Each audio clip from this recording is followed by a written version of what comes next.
One thing in particular I've noticed with some youth soccer players, they have a hard time taking accountability. Whether they give up a goal, maybe they mess up, they make a bad pass, or their team loses a game 4-0, right? They want to blame maybe their teammate, maybe they want to blame the other team. Oh, it wasn't fair, they had a better team, right? It's important for kids to understand how to take accountability, and that it's important to take accountability, right? That's an important life lesson because at the end of the day, they're not going to always play well, right? Like it goes for any soccer player. It goes for pro players, right? Pro players, they're form dips. Sometimes they're really amazing, world class players. Next month they're struggling, right? That's just realistic. That's life, right? There's ups and downs in life, and it's important to take accountability, right? So it's interesting. My son, his team, he's in a high school rec league, and they dominated the first half of their game last week. Um, Controlled the game. We're up 1-0 at halftime. Second half though, they didn't play well, and their team tied the game 1-1.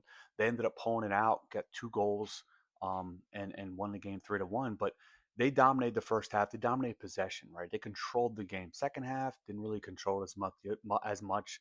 The other team had more chances and stuff, and the thing I appreciated was as a coach, I told them, hey, you didn't play well in the second half. They controlled the game. First half, praised them. Hey, you guys are amazing, right?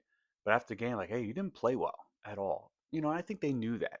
And the great thing about coaching high school players, right, as opposed to middle school, especially elementary school, they're more likely to take accountability, especially when you have players with good character. And he's actually on a team with a lot of great kids, character wise.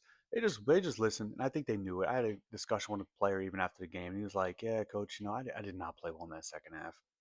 Yeah, I said, you know what? It's okay. I said, that's okay. That's life. You're gonna have ups and downs. You're gonna be challenged. I said the most important thing I told the team, I said, the most important thing, I said, what makes me proud of you guys is you fought through it. Right? You fought through that adversity. You struggled, but you fought through it. And that's the important thing to teach kids is like, hey, yeah, you're gonna struggle, at times. But you got to just fight through it. You can't just sit there and be like, "Oh, this is not fair. The other team is they have better players, or we're going to lose the game." No, you got to teach your team to fight through that adversity because we don't you don't know who's going to win a game at the end of the day, right? This game flipped, right? It flipped from one half to the other. They honestly they could have won the game, but we played better and we ended up winning the game, right? But a game could have gone either way.